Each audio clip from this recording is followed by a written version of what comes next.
Good afternoon, everyone. My name is Nita Kumar. I'm Politico's first ever senior editor, standards and ethics, working across our newsrooms to help produce ambitious journalism with accuracy, fairness, clarity, and nonpartisanship.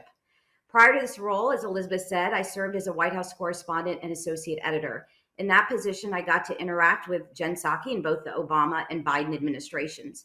When Jen returned to the White House this year, she stepped into one of the most high pressure, demanding jobs in Washington, the role of White House press secretary.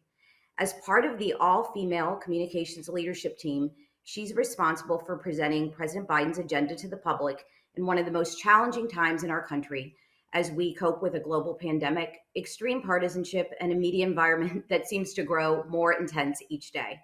In just a minute, Jen will discuss all of this and more, including President Biden's Build Back Better agenda, her relationship with the White House press corps, and what it's like to work in the White House for a second time. As a reminder, you can follow the conversation on Twitter using the hashtag #RuleWithUs, and you can tweet us at Politico Live. With that, let's welcome White House Press Secretary Jen Psaki. Great to be here, Anita. Thank you for doing this. Sure, thank you. Thanks for speaking to members of the Women Rule Exchange and the broader Women Rule community. As you disclosed publicly a few weeks ago, you were recently diagnosed with COVID, so we hope you're feeling better and are glad you're able to join us today.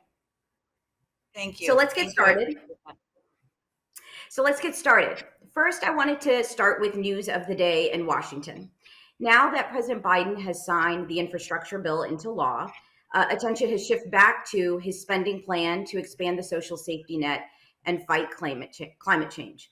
One of the themes that we've been discussing today is how women can better manage home and work life. It was with this very goal in mind that President Biden promised to create a national paid leave program. And now it looks like it won't make it into the final bill. How did the Democrats end up in a place where something so fundamental to the president's agenda isn't going to make it into the bill? Well, let me first say, Anita, that it's fundamental to the president's agenda and to what the president believes should happen.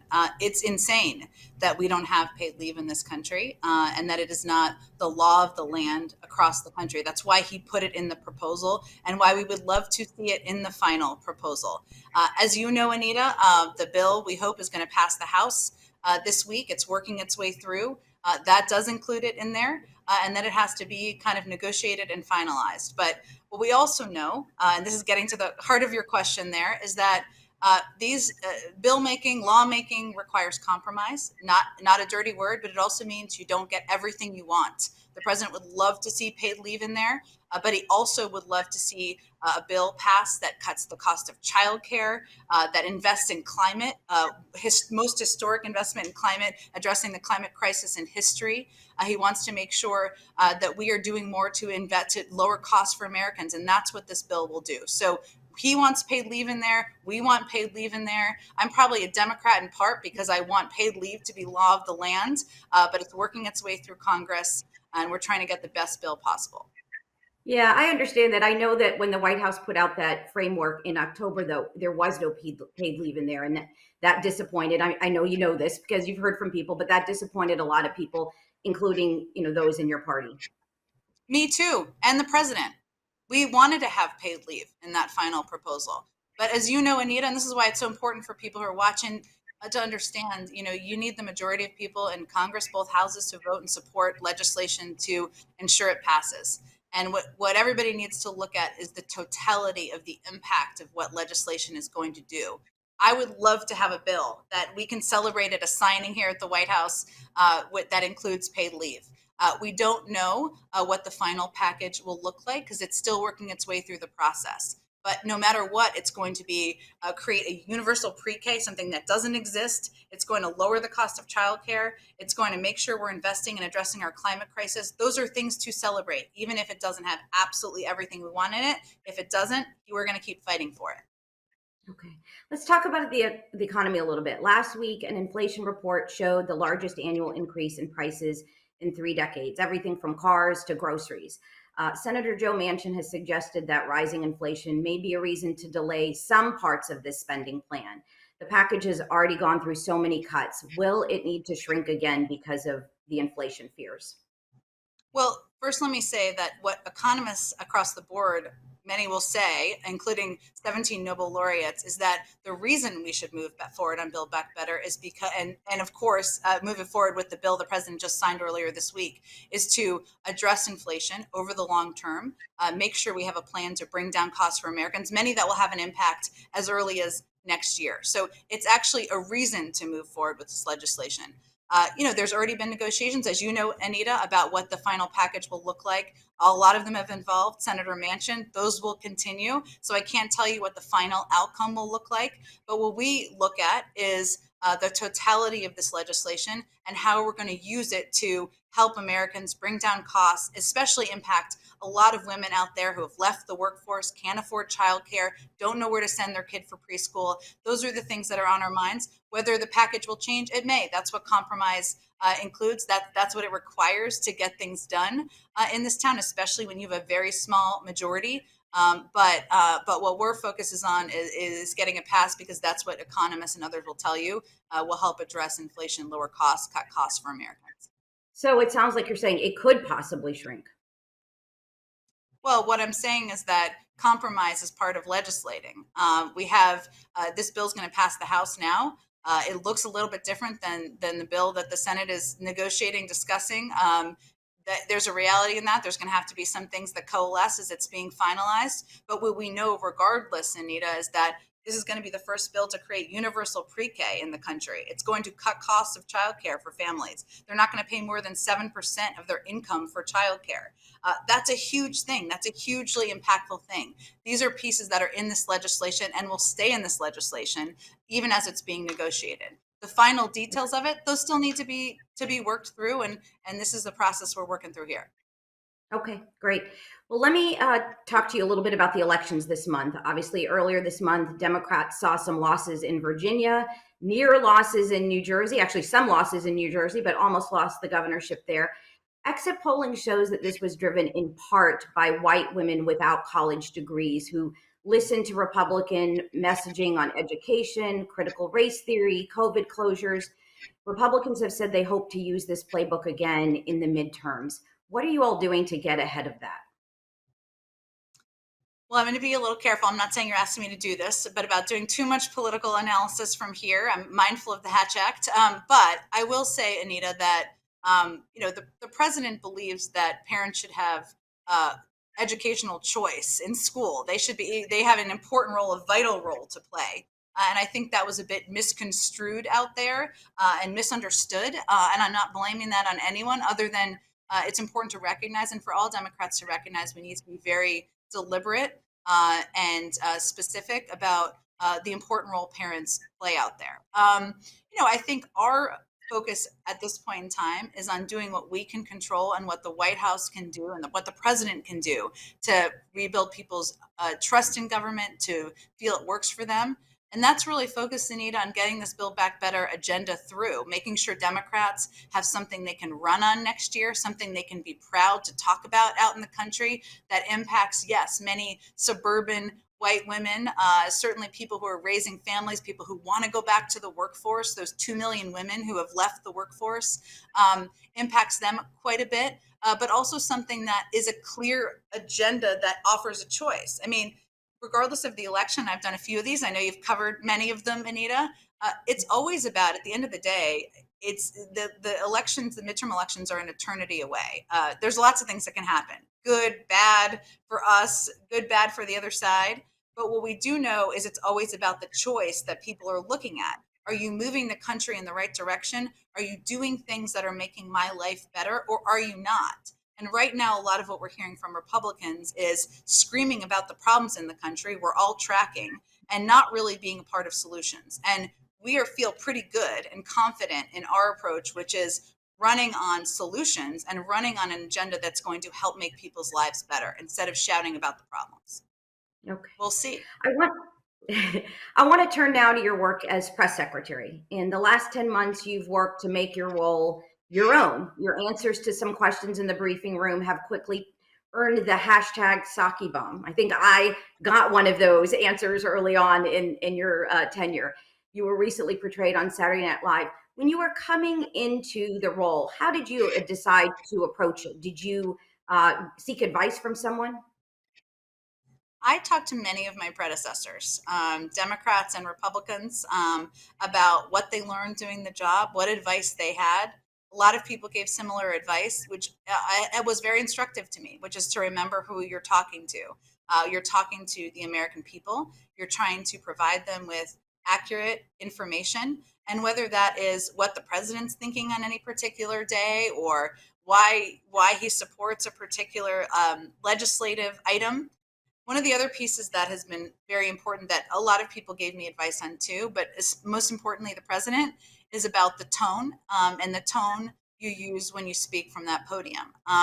I will note I'm a human being. I'm an Irish person who, not to stereotype myself, but I have times where I get a little hot. I try not to, but there are days where I wish I would have been, calmer or more gracious in my responses when you have a moment of human frustration.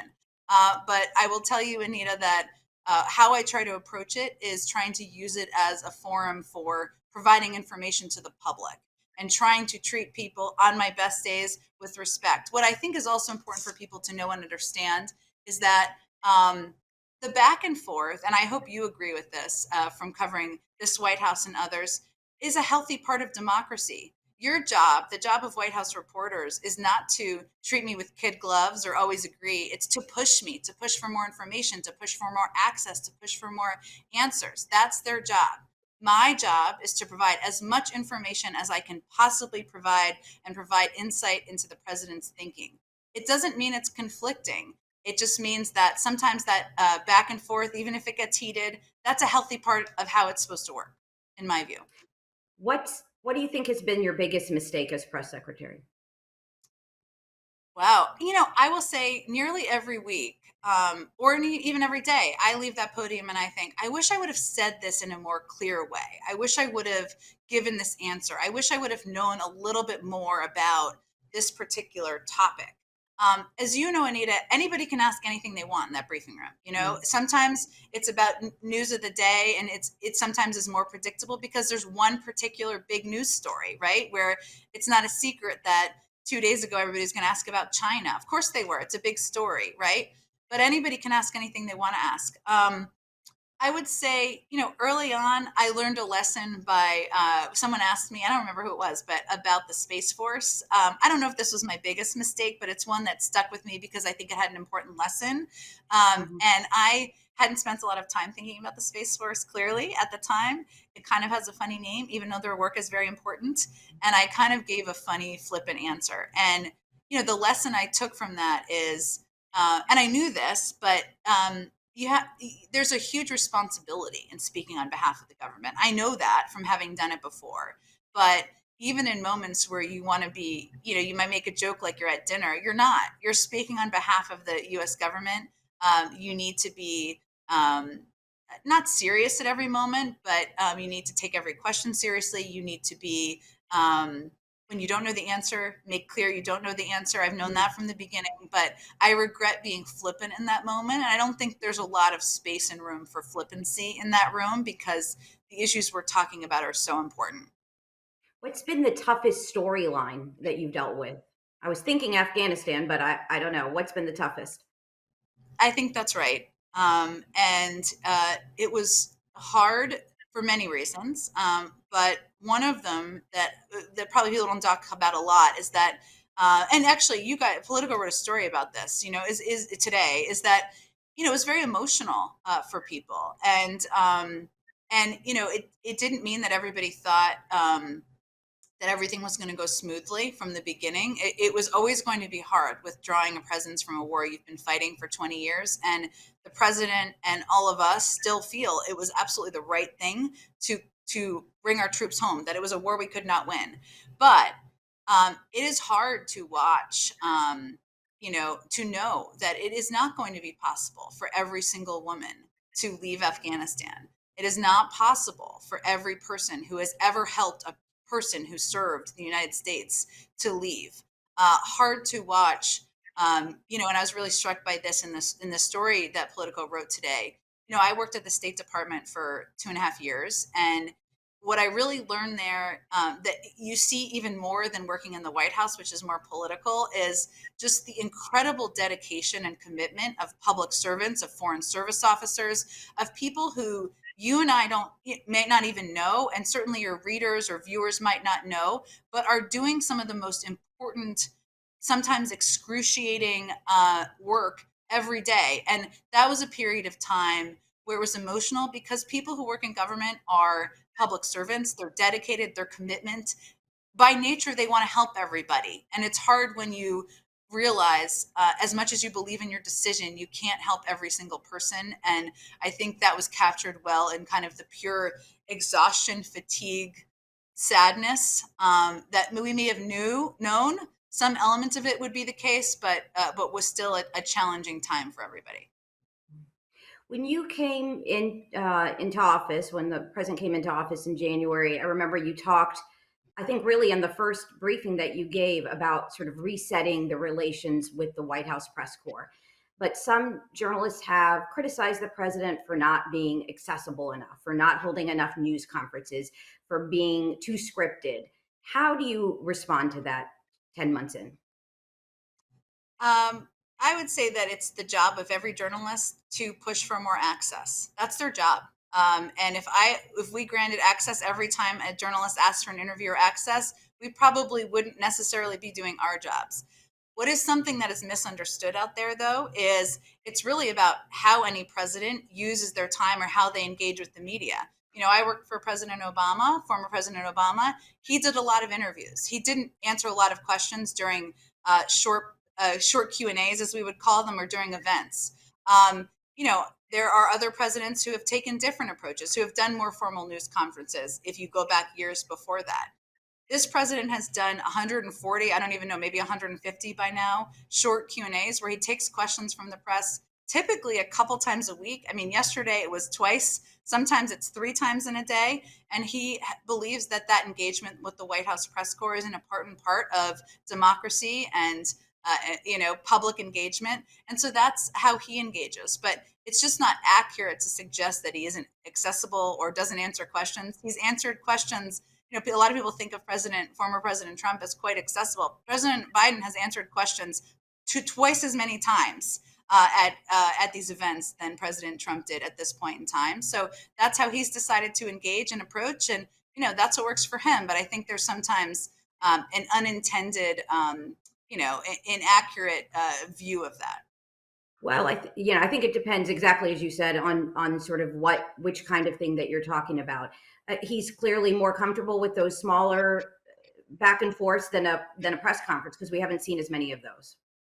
I think the important thing for people to understand, Anita, is that at a press conference, you take maybe 10, maybe 15 questions. He probably takes, I'd have to look at it, but 20, 30 questions a week. So, I think I have to say, I think that's more an issue related to the White House press corps, as it's their job to be, and DC press, than it is of a concern to the American public. They see the president answer questions multiple times a week. They see him speaking and providing updates. We put cabinet members, officials. The vice president just did a major interview today. I think it would be hard for anyone to argue that we are not providing information to the public. So I wanted to ask you a little bit about what it's like to work in the White House. I know people are always interested in that. What's one thing not even a Washington insider knows about how the White House really functions behind closed doors? Oh, wow. What a good question. I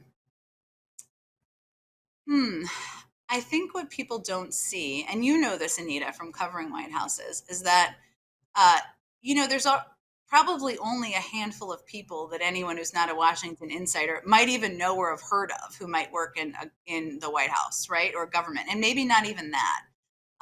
And what people don't really see is kind of the layers of work and expertise that happen beyond that, right? I'll even take the press office. I go out and do the briefing, and anyone who I guess pays attention at all or cares about what we have to say may be aware of that. But what people don't see is I have this entire team of 10 people who are spokespeople, press assistants, who basically make things function, are essentially experts in their own right, who are making the press office function and work and enable me to do my job every day. I will say, on a funny note, what people don't see or don't know is the White House, as you know, Anita, the West Wing is pretty small, and it's kind of old. And I say that in a loving way because there's so much charm to it. But um, there are what a funny thing from when I worked for former President Obama. I don't think I knew there was a ladies' room in the bottom floor of the White House until maybe my third year. And so I was only familiar with there being one single ladies' room on the second floor. And I was thinking, like, how is this possible? So there are other things like that that are old school about the building that are part of its charm. But also sometimes when people come to visit, they think, wait, this is it? It's not that big, it's a pretty small place. Wow, everybody's very close to the Oval Office. And, you don't see that unless you've obviously been in here or worked in here. Yes, totally agree. The press area needs a little upgrade. As you know, I there's will some flooding, some mice sometimes. Yes, I will say for a shout out to the very hardworking press corps here, of which Anita was a part of. People I think, that the White House press corps sits in kind of glamorous offices somewhere, and really they're working in these small booths. This is it's an old room, an old building. There's flooding. Now that we have I think a vending machine that has some snacks, but these are people who are dedicated to their job of telling the story of government. And that's something that I don't think the public gets to see or knows or understands either. The people obviously see you at the briefing, but don't really understand sort of what the rest of your day is like. I'm assuming a lot of that is preparing for the briefing. How often do you see the president? Are you one of those people that can walk into the Oval Office? Are you making an appointment? How does that work? I think there's a sort of a lot of chatter sometimes in Washington about who can walk in and talk to the president. How often do you see him? I will tell you, nobody just blows into the Oval Office unannounced. No one. So, because who knows who the president's meeting with or who he's talking with. But what I've found, I see the president nearly every day, sometimes more than once a day, that he's an incredibly accessible person to his staff in a way where he wants you to understand and know, especially if you're in my job, what he's thinking, why he's thinking a way about something, what his policies, where he's headed on a policy direction. And from the beginning, he's always conveyed to me, I didn't work for him on the campaign, as you know. I knew him a little bit when he was, of course, vice president.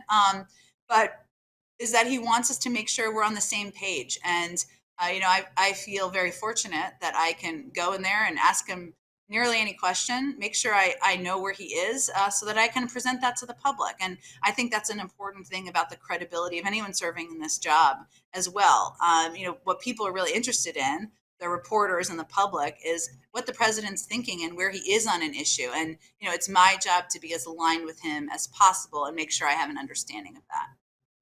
You mentioned working for President Obama. Some women complained about how they were treated in the Obama White House.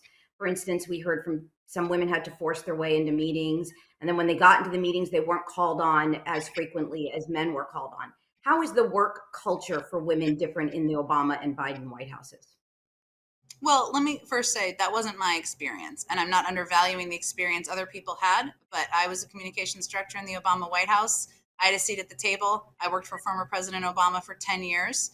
I will also say that there are some stories that I think were well meaning, intended to be well meaning about the Obama White House that I think are actually diminishing to women and were not accurate, including there was a story I remember late in my time there that was about how women echo each other in meetings. That was not what, and they planned to echo each other in meetings to make sure their voices were lifted up.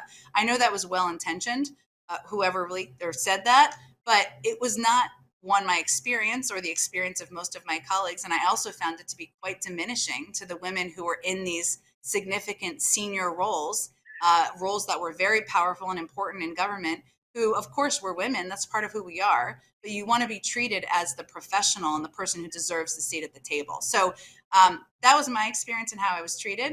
I will say Are there, what's different now. yeah, are there differences? What's different I was now just is thinking, no, I was going to say what's different now is, a lot of the women, and you mentioned this in the beginning, have young kids, and that was not as much the case. in the Obama White House at the time, maybe at the end. But now, I look around and Kate Bedingfield, who's the White House communications director, has 2 kids. Many members of our senior White House comms and press team have kids. Karine has a daughter. This is part of what we discuss on kind of a daily basis. Your kids are part of your life. It's a part of your story. It's a part of how you see and experience and live things. I think it makes us better for it. And I know, if the president calls me and it's bedtime, which sometimes is when he does because it works for him and he's the president, so of course that's fair. I'll say to him, "Oh, I'm sorry, my son's. I'm trying to put him to bed, and I'm sorry he's being a little loud in the background." He'll say, is this a good time or it's an okay time?" Of course, it's always an okay time. But what I mean is that, when I was pregnant with my daughter and I came back to be the White House communications director, so this is maybe something that's different, Anita, from my own lived experience. Dennis McDonough, who was the White House chief of staff at the time, called me to see if I would be interested in coming back. And I immediately thought, he must not know I'm pregnant. He must not know I'm pregnant. And so therefore I'm going to tell him and he's going to say, "Good luck to you." Right. This is like what went through my head in 15 seconds. I'm sure I'm not the only woman who's had this experience. And I said, "Well, I don't know if you know that I'm pregnant." He was like, "Well, that's great. We'll figure that out." Right. But I didn't Mhm. know other people to look to who had had a senior job in the White House who were pregnant. I didn't know of anyone. Probably there were some, but I didn't know of any at the time. And now I think it's different because that is a part of who we are, what we talk about. I hope if any of my team members decide to have kids, that they'll know we'll be excited about it and we'll figure it out. And that is not a part of what should exclude anyone from being at the table or being in the room. That's what you have to work around to have the talent you need. And I hope, and that has changed. And that I think is part of, having so many women with little kids who have legitimate, real seats at the table. Mhm. Speaking of women at the White House, you took to Twitter this week to defend the most prominent woman there, the vice president, after there were stories about her this weekend that mentioned low approval ratings, allegations of staff problems. Some of her allies have attributed this to sexism. Do you think she is receiving more criticism because she's the first woman and first woman of color to serve as vice president? Yes. Criticism from the outside, absolutely. I do think that it has been easier and harsher from some in the right wing who have gone after her because she is the first woman of color. I'm not suggesting anyone will acknowledge that publicly, but I think there's no question that the type of attacks, the attacks on her, that certainly being the first, which she is many times over, is part of that. What I would note though, and one of the things I really admire about the vice president, she is the first African American woman of color, Indian American woman to serve in this job. Woman, I mean, so many firsts, right? It's a lot to have on your shoulders.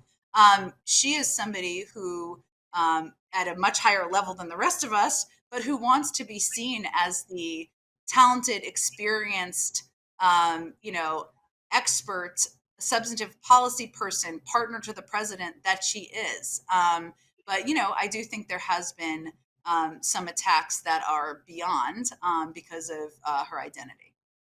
But her approval ratings are low. I mean, do you think that's spreading to the American people when they answer some of these polls and have an opinion about her? Look, I think we've seen, it's not a secret, Anita, we've seen some drop in approval ratings, across the board. I will say that we also have to be, and we are very sober about the fact that there are some challenges, real challenges people are going through in this country. We're working to try to fix them. But people are fatigued. They're tired of COVID. They're sick and tired of worrying about their kids. They're worried about whether they're going to be safe at work. They want everything to be functioning as normal again. We're not quite there. There's a range of reasons for that. All of them go back to COVID, but the Delta variant, which impacted everything from the origin of COVID to the supply chain to inflation. But we know this impacts people on a human level at their kitchen table in a lot of different ways. And the buck stops here. The president, the vice president, they'd be the first to say this. So what our focus just has to be every day, Anita, is not worrying about that too much and focusing on how we can fix things, make things better, and certainly, hopefully, the polls will follow. we're running out of time, but I wanted to get to a few more things. So I wanted to get to sort of my favorite part, which is sort of a lightning round. So I'm going to ask you quick questions. Oh, So just answer in a couple words. okay. You said you'd say you'd stay in this job for about a year. When do you plan to leave? Sometime, I don't know when yet, Anita, sometime next year. I have two little kids, as you know, 3 and 6. I also think this is a job that's the honor of a lifetime, working for this president at this moment in history. But I'm a believer in lifting people up and having new faces and new voices out there. And I think that's an important part of my role too. That was more than a few words. I'll be shorter next time. Will you stay through the midterms? Just to follow up on that. I don't know yet, Anita. I don't know when. I'm focused on every day here. I have 400 pieces of paper to read on my desk. So Okay. that's my focus right now. What's one misconception people have about President Biden? What I see from him every day is that he has a deep strategy on how he wants to get his agenda done, and he is very thoughtful about what that looks like, and the sequencing of it. And he is committed to getting every single piece of his agenda done. And we always say he was in the Senate for 36 years. People sometimes undervalue that. That's pretty vital to understanding how somebody thinks about, strategizes about, um, getting things done. So I think people don't always see that. He's also quite funny. I think finds him very funny and accessible. And even though I hadn't worked for him for a long time, what I know from my personal experience is I felt like I'd known him forever within a few weeks of this job, because I had conversations with him about the tone, the time we were in the country, politics, South China Sea. We both are kind of foreign policy nerds, and people don't always see that, but the humanity in him, I think, is something I've really enjoyed getting to know. Did you ever consider turning down this job? When I first talked to people about it, I said, which sounds very archaic of me, or 50 years ago or something. I need to talk to my husband about whether this is right for my family. And I say that because I knew exactly what this would be, and knew I would need to throw my whole heart and soul into it, because you have to. And so my husband's equal partner, maybe more equal than me right now. I don't know. And I felt like I had to have that conversation first. So I wouldn't say, I mean, it's a huge honor to even be considered for a job like this. And my husband said, you got to talk to them about it, of course, but that was probably the only stage where I felt like I had to have kind of a family conversation about it. All right, well, we really are running out of time. So just wanted to ask you one last thing. I'm a mother. You mentioned you're a mother of two young children, and we live in divisive times. When your children grow up, what do you want them to understand about the role that you played in the country at this moment in history? Wow. I'm like, this is going to make me emotional, Anita. You know, I think back to when I was pregnant with my daughter, and I was very torn on whether I should go back to the White House, because I felt like, you will remember, like, before you have a kid, you don't have any idea, even more so after you've had a kid, right? And I felt like it wasn't fair to her. And I remember someone telling me, a man actually, just for reference, you want to be able to tell your daughter you were here for this moment in history as the communications director for the president of the United States. That's a part of your story too. And I think that's true of my job now. That it's important to me to be able to tell my daughter that I hope on my best day I was a part of rebuilding trust with the public and being a fair arbiter of information. And that's an important part of democracy. And that's what I hope I'll be able to tell her. Okay. Well, thank you. It looks like we've run out of time. So thank you for sharing your insights into how you're approaching your job as press secretary, what it's like for women working in the White House, and of course, about President Biden's agenda.